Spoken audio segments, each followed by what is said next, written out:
김종욱 씨 같은 경우는 사실은 깊게 상담이 들어가면은 본인이 절대로 인정 안 할 가능성이 크고요. 보통 병원에 오면 의사랑 싸우는 성격이거든, 이런 성격. 네. 의사랑 싸우는 성격이거든, 이런 성격. 네.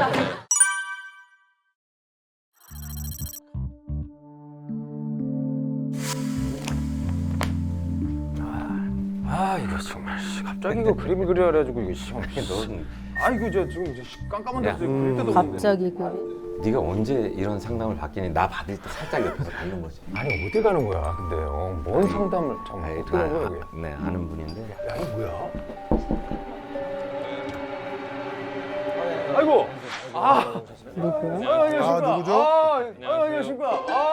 안녕하세요. 야, 반갑습니다. 안녕하십니까. 네, 안녕하세요. 반갑습니다. 기자님 알아. 기자님 이분 알아. 어떻게 뵀어? 우리 형하고 같이 대학교 동기셔. 아 진짜? 제가 1년 후배예요. 종명 선배 아 후배. 그러세요?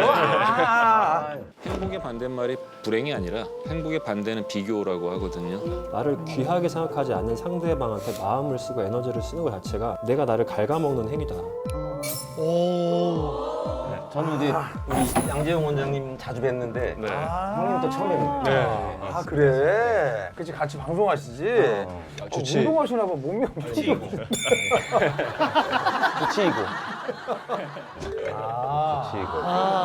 선생가 올 때 엄청 투덜댔거든요. 이거 뭐 이런 데를 어딜 가자 그러냐고 막 그러는데 잘 왔네. 한 번쯤 뵙고 싶었어 두 분을. 아 이거 어떻게 아유, 된 거야? 아니 배운 거야. 아니 그게 아니라 고민을 그러니까 내가 사실은 좀 상담을 해야 될 것 같은 생각이 들어요. 왜냐면 제가 지금 이번에 진짜 이 형 그러니까- 소개팅을 했었어요. 네. 그 이후에 그 이 형이 했던 행동이 어느 누가 봐도 전문가가 아니라도 정상이 아닌 것 같아요. 너무 심각해서 이건 그냥 뭐 병원에 가야 되는 상황이다. 내가 무조건. 종국이는 자기는 멀쩡하다는데 내가 봤을 때 환자거든요. 내가 봤을 때 환자거든요. 그거를 이제 내가 이제 상담할 거예요. 종국이 상담은 또 진짜 심각한 상담을 할 게 있어요. 이러다 감옥 갈 수도 있어요. 형님, 감옥 갈 수도 있어요. 형님 감옥을. 왜냐면 얘가 강박에 승부욕에 화병이 좀 있어서 이거를 터칠 수 있다. 터트릴 수 있어 언젠가. 종국이는 그러니까 지금 이 모습이 본인 입장에서는 가장 정상적이다라고 생각을 하는데요. 강박이 있어요. 강박이 있어요. 있죠. 강박 있죠. 강박이 운동 있어요. 강박이 저는 분명히 있어요. 있죠. 운동 강박이 있긴 있지. 그러니까 운동 강박도 있지만 어떤 상대를 이해하려고 하는데 자기의 어떤 생각과 좀 어긋나거나 자기의 생각과 다르면 그걸 바로 쏴요. 바로 쏴요.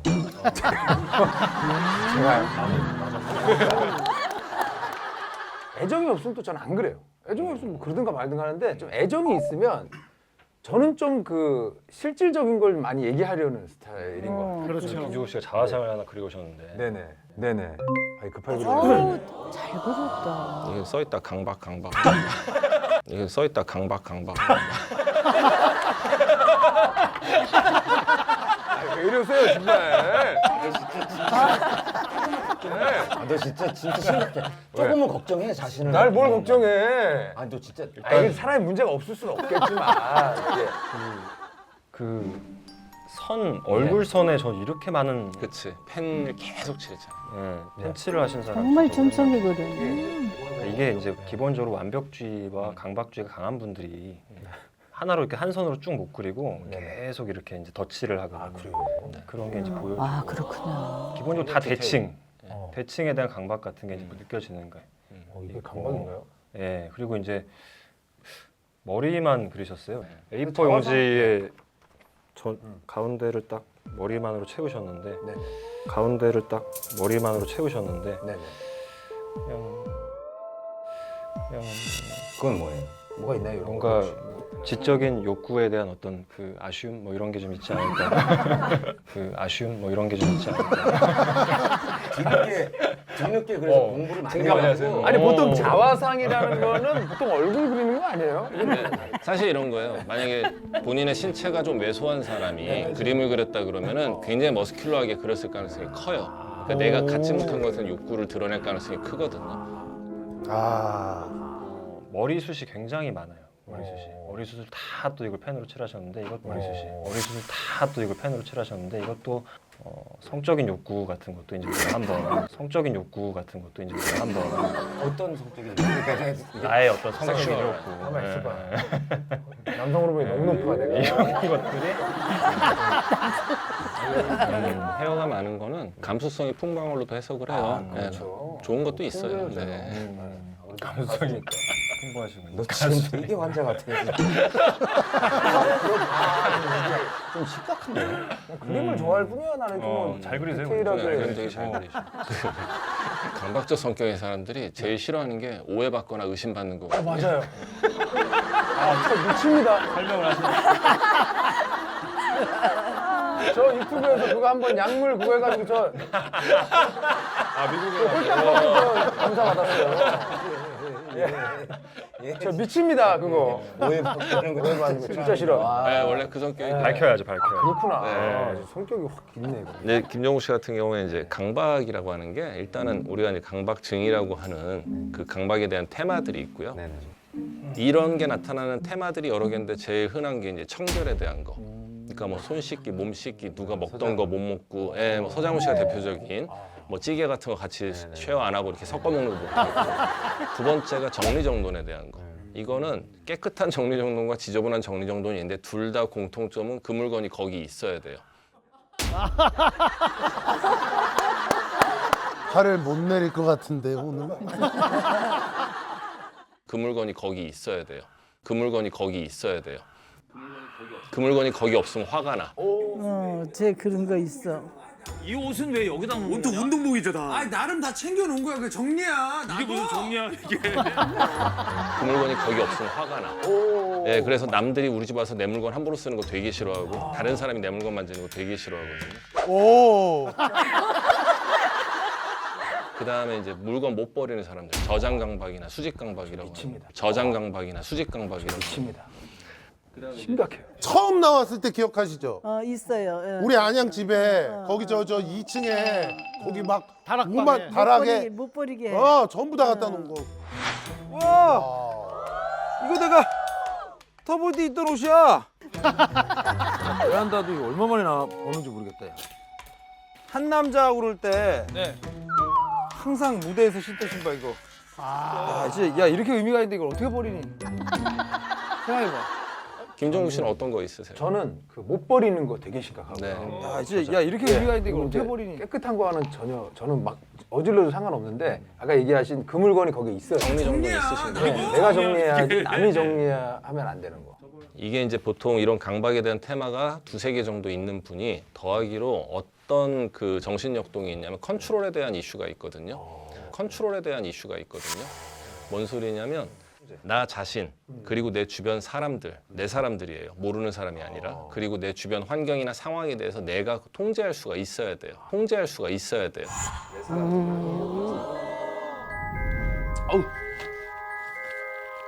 아 너 정말 아 여기 이렇게 많잖아. 그 버리는 거 저런 걸로 닦으면 되지. 이불요? 내거 쓰는데. 아 좀 나도 이거 그러니까 엄청 깨끗하잖아. 이 봐 이거 아무것도 아닌데. 일단 내고 가면 되는 거고 왜 거기서 왜 개인기라고 써? 아 시켜줘. 아 리턴 내면 되잖아. 내가 통제할 수가 있어야 돼요. 강해요. 요런 성격인 분들 특징이 첫 번째가 살아가는데 나만의 원칙이나 규칙이 있어요. 살아가는데 나만의 원칙이나 규칙이 있어요. 근데 이 내 원칙이나 규칙이 도덕적으로, 윤리적으로, 법률적으로 다 옳은 얘기고 좋은 얘기고 맞는 얘기야. 근데 문제는 내 원칙이니까 나만 지키면 되는데 주변에 내 사람들한테 그걸 지키라고 강요한단 말이야. 맞아요. 아니 그걸 왜 알아야 된다니까. 나 그렇지 않아 그렇게 심하지 않아. 제 경험 잠깐만요. 예 알겠습니다. 죄송한데 잠깐만요. 여기가 통제 욕구가 되게 세요. 자기 흐름대로 가야 돼요. 네, 끊기는 거 싫어해요. 네, 끊기는 거 싫어해요. 네. 근데 이래서 요분들이 주로 입에 달고 사는 얘기가 상식적으로, 뭐 인간적으로, 사람이라면 말이야 이런 얘기 되게 자주 해요. 상식적으로, 뭐 인간적으로, 사람이라면 말이야 이런 얘기 되게 자주 해요. 많이 하긴 해요 이거. 상식적으로 와야 되는 거 아닌가? 상식적으로 좀 상식적으로 게임이 이좀 많이 하긴 해요 이거. 그다음에 두 번째가 이분들은 하루에 일정 일과가 딱 짜여져 있어요. 이 나만의 일정 일과가 있는데 이걸 내 맘대로 바꾸는 건 괜찮아요. 근데 다른 사람 때문에 아니면 어떤 상황이나 사정 때문에 내 일정이 바뀌거나 엉클어지면 욱하고 화가 나는 특징을 가지고 있어요. 욱하고 화가 나는 특징을 가지고 있어요. 미친구야. 네. 그러면 저 미친구를 10시에 가야 되는데. 그리고 세 번째가 이분들 좋게 말하면 사회에서 정의의 사도, 나쁘게 말하면 싸움닭이 많아요. 그러니까 이분들은 공정, 공평, 뭐 정의 이런 거에 꽂혀가지고 뭔가 정의롭지 못한 걸 못 넘어가고요. 내가 그 부당한 대우 받는 걸 못 견디고요. 그다음에 이 사람들은 사회적 뭐 공중도덕, 교통법규 아니면 소셜 에티켓, 매너 이런 걸 되게 중요하게 여겨요. 똑같아요. 근데 나만 잘 지키면 되는데 남들이 안 지키는 꼴도 그냥 보고 넘어가질 못해요.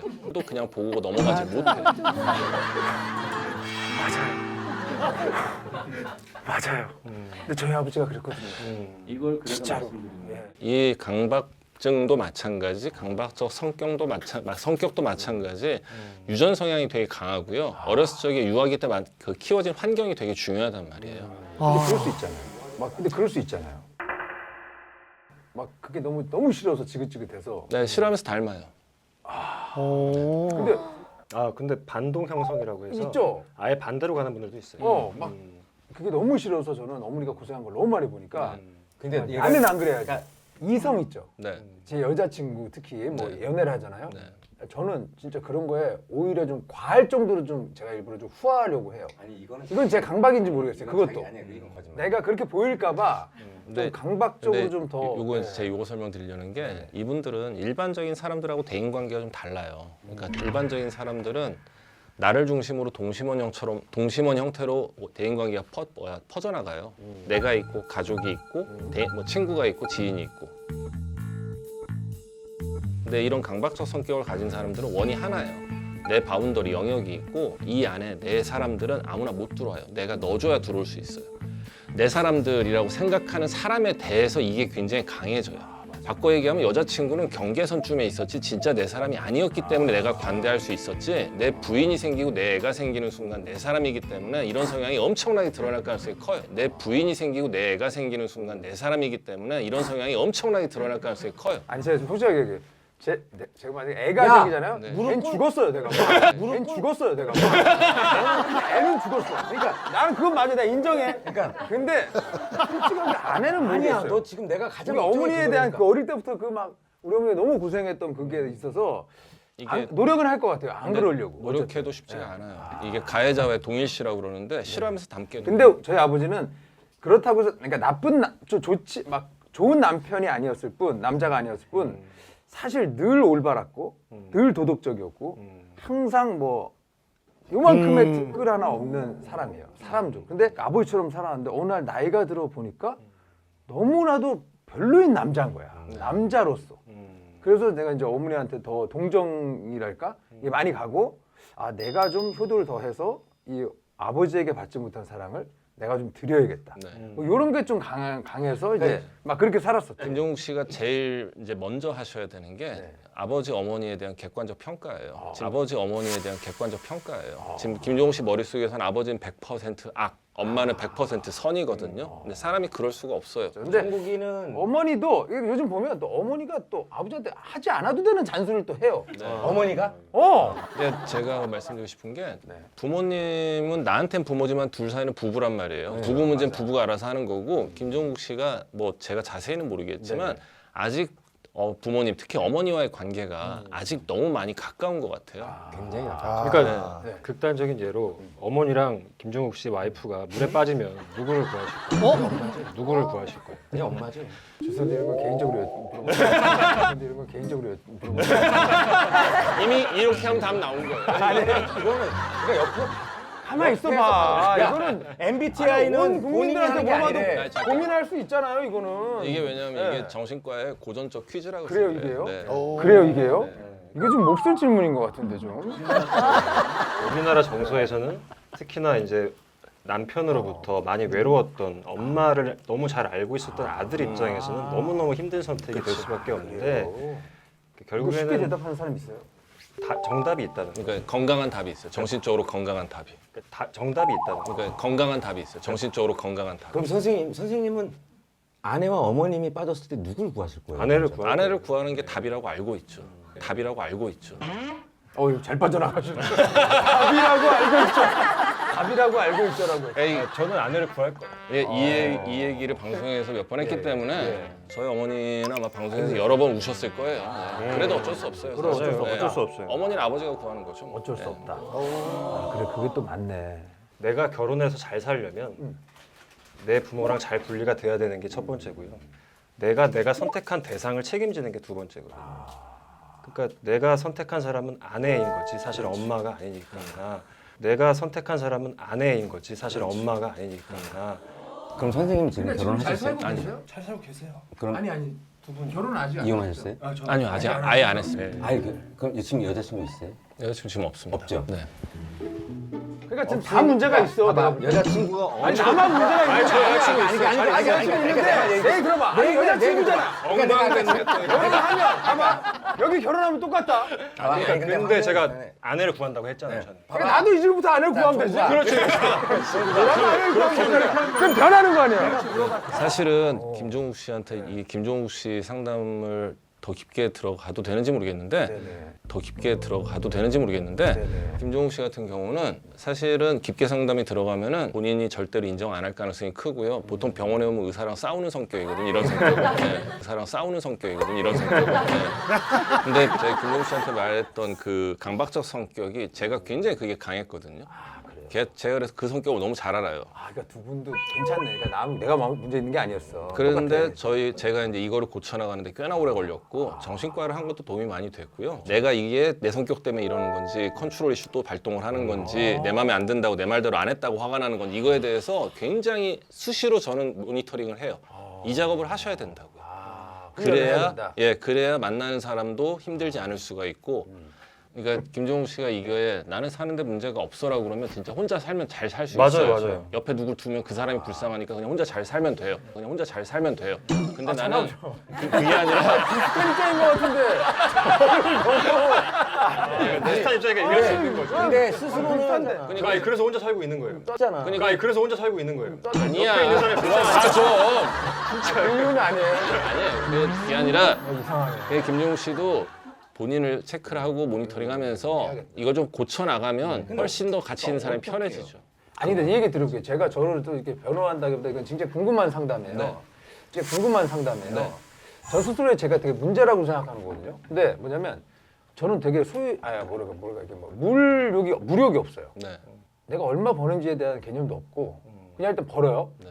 근데 이거를 너 왜 이렇게 열심히 일하냐? 그럼 나는 이거를 약간 언젠가 모를 내 뭐 미래 아내나 자식에게 써야 될 어떤 그 약간 그런 생각으로 늘 살고 뭐 그렇지. 근데 어느 시점에 돼서 약간 나는 뭘 위해서 사는 거지? 약간 이런 현타가 온 적이 한 번 있거든요.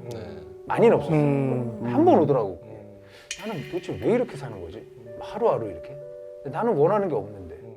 근데 난 왜 이렇게 사는 걸까? 난 지금 당장이라도 모든 걸 그만두고 미국 가서 헬스장 차리고 살고 싶다. 근데 나는 이걸 못 놔요. 나는 계속 일을 해야 돼. 아이고. 김종국 씨 같은 성격이 놀면 죄책감 드는 성격이거든요. 맞아요. 네, 쉬면 이게 시간 조금만 지나면 죄책감이 들거나 불안해져요. 나 이래도 되나? 나 이렇게 쉬어도 되나? 그러니까 일단 김종국 씨가 하셔야 되는 거는 계획적으로 규칙적으로 쉬는 연습부터 하셔야 돼요. 내 운동 일정과 똑같이 일정 속에 쉬는 날을 정해야 돼요. 무조건. 내가 살아가는 목적이나 이유를 자꾸 찾으셔야 돼요. 본인이. 그 노력 안 하고 근데 나중에 뭐 부인하고 애들 생기면 얘네 위해서 그럼 돌아오는 게 뭐예요? 나는 뭐야가 돌아올 수밖에 없어요. 나는 뭐야가 돌아올 수밖에 없어요. 그럴 것 같아요. 솔직히 그게 걱정이 좀 있어요. 만약에 결혼하면. 그래서 이건 내가 한번 상담하고 싶은 거예요. 사실 올해가 제일 힘들어요. 왜 힘드냐면 목적이 갚는 거였기 때문에 열심히 일만 해야 될 때는 어떤 감정도 없었어요. 그렇죠. 근데 올해 이제 정리가 된다라는 걸 알고 이제 일을 하니까 감정적으로 너무 힘든 거야. 네. 축하해야 될 일인데 사실. 기뻐해야 될 일인데. 그렇죠. 지금 제 상황이 어떠냐면요.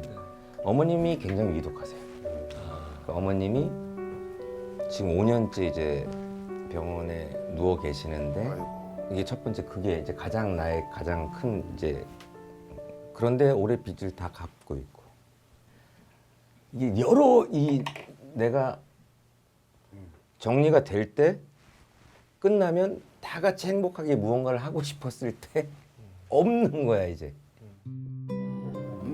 이제 뭐 어머니 계속 누워 계시고 이제 일단은 너무 내가 집하고 일만 반복하면서 10년 이상을 살다 보니까 네. 2012년도에 시작을 했으니까 그러니까 방송을 하면서부터는 모든 외부와의 접촉을 끊은 거예요.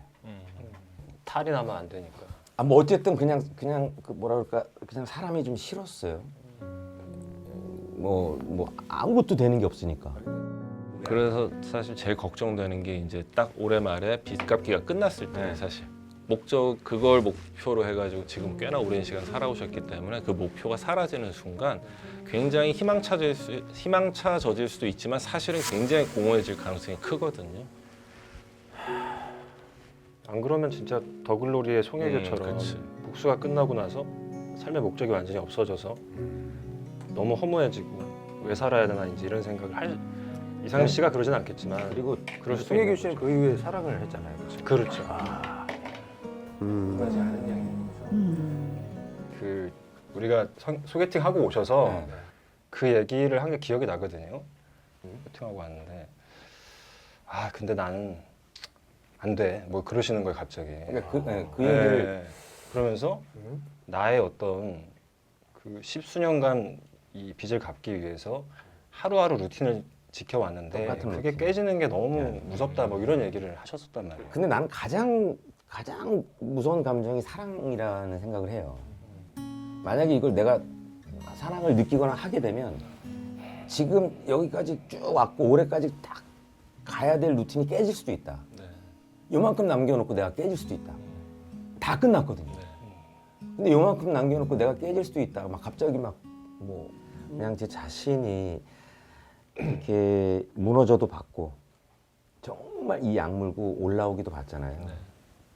그러니까 무너지는 건 한순간이라는 걸 알기 때문에 아예 진짜 집 밖으로 한 발자국도 안 나갔거든요. 정말. 그러니까 일단은 생각보다 굉장히 불안도 긴장도 높은 분인 것 같아요. 되게 예민한 분이라고요. 보여지는 거고 되게 다르고 근데 또 자기 주장 강한 분도 아닌 것 같고 오히려 굉장히 거절도 못하고 하고 싶은 말도 잘 못하고 싫은 소리 잘 못하는 쪽에 속하는 분인 것 같아요. 그러다 보니까 나는 사람 안 만나버릴 거야. 왜냐하면 만났다가 또 어딘가에 또 잘못된 일을 선택을 할 수 있기 또 때문에. 어떤 잘못된 선택에 의해서 또 뭐가 또 후퇴가 될까 봐. 이상민 씨 같은 경우는 연습을 많이 하셔야 돼요. 내 생각, 내 감정을 표현하는 연습 많이 하셔야 되고 거절하는 연습도 많이 하셔야 되고 대신 요거를 좀 천천히 가시라고. 그러니까 저는 제 감정 모르겠어요. 근데 모르겠어요 지금. 저는 제 감정 모르겠어요. 지금 딱 하나 머릿속에서 똑같이 생활하라. 이해는 돼요. 그러니까 왜냐하면은 아까 말씀드린 대로 이상민 씨가 십몇 년 동안 약간 스스로 죄인이라는 생각 속에 나만의 감옥 안에서 내가 십몇 년을 살았는데 장기 복역수 같단 말이에요. 이제 사회에 적응하는 훈련을 해야 되는데 아까 얘기하신 대로 이사 오고 사람들 가까운 사람 좀 밖에서 한두 번 만나고 이렇게 대인관계 넓혀 나가다가 그러고 소개팅을 하거나 연애를 시작하면은 훨씬 좀 수월하고 편했을 것 같은데 네네. 그 과정을 건너뛰어서 너무 앞으로 가버리니까 본인이 많이 지금 고민도 많고 힘드신 것 같고 중간 단계 스텝 바이 스텝으로 천천히 가시는 거 그게 답일 것 같아요. 그러니까 내가 나를 힘들게만 할 요소들을 쳐내셔야 돼요. 그거를 하면서 내가 나의 해결책 하나를 주세요는 없어요. 환자분들이 기분 좋아지는 약을 주세요 그러는데 기분 좋아지는 약은 없어요. 그냥 우울하지 않은 약인 거죠. 공황장애건 우울증이건 약을 먹었을 때 기분이 좋아지는 게 아니고요. 원래 내 기분으로 돌아가는 거예요. 불안도가 높았던 게 낮아지는 거고. 이상민 씨 술을 끊으셔야 돼요. 그리고 아, 술은 안 먹어요 지금. 요즘에 끊으셨어요. 안 먹어요. 이제 술은 이제 술은 맥주 한두 잔이라도 술 먹으면 다음날 무조건 나빠지는 게 공황장애하고 통풍이거든요. 그거는 무조건 드시면 안 되는 거예요. 한두 잔도. 통풍 아예 없어요 제가. 아니. 통풍 제가 있어요.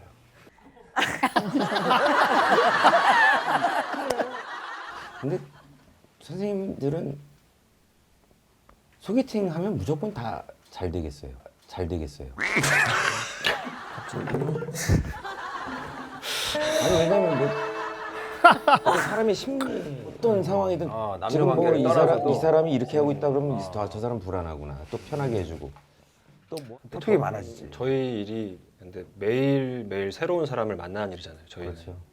그러다 보니까 누구랑 자리를 해도 어색하지 않게 표현하는 거를 가끔 화가 많던데. 화가 많던데. 그건 뭐, 얘 누가 더 여자를 빨리 만날까요? 네? 누가 더 여자를 빨리 만날까요? 네? 저는 그래도 김정국 씨. 아니 형이랑 나랑 비교하지 그게 마. 아니고 아니 그게 아니고 형은 진짜 심각한 선생님 사람이고. 말씀하셨잖아. 그래도 김종국 씨지만 너 옆에 있는 사람은 굉장히 고생할 거다. 되도록 가만히 있으라고. 아니 왜 그러는 거야? 선생님도 얘기하고 계신데. 나 없이 카메라 없이 셋이 만나면 너 진짜 아마 상담을 굉장히 오랜 시간 할 거야. 가만히 있어. 유하시다면서요 지금.